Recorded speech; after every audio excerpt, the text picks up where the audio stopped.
Throughout my childhood, I was called gifted. Beginning in elementary school, I was placed in advanced enrichment programs, excelling academically while struggling in ways that were sort of picked up on but not diagnosed at the time. As a child, I developed intense hyperfixations. For example, dinosaurs were my whole world. I memorized every species, every period they lived in, fossil discoveries. I drew pictures, I wrote stories, I collected toy dinosaurs, I read dinosaur books.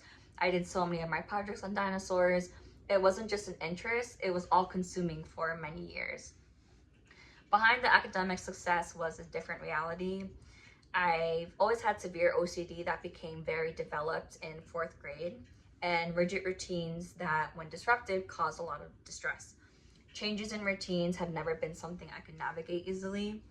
I also had severe executive function challenges in grad school and also have ADHD.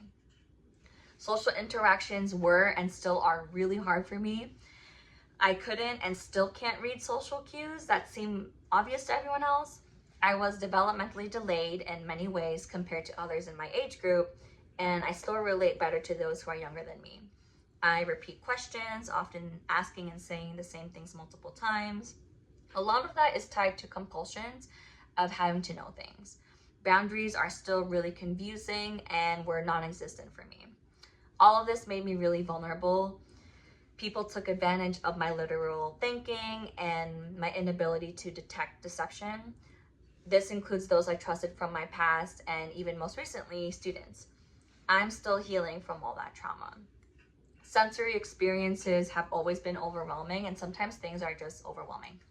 When it becomes too much, I experience meltdowns. This can look like me banging my head with my fist, banging my head against the walls, in some ways trying to regulate my overwhelmed nervous system. My body has always needed movement, rocking, stimming, not just nervous habits, but they're essential regulation tools I've learned. And I've always used them without really understanding why until now.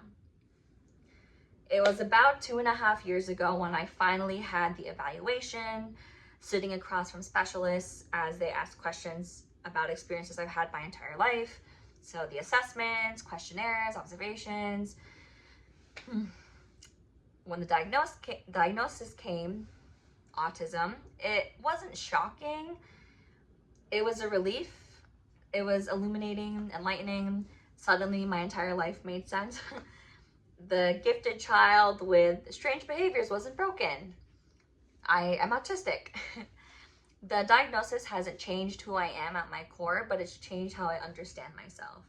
So it's given me a language to explain my needs, recognize my strengths, and finally embrace the full spectrum of who I've always been.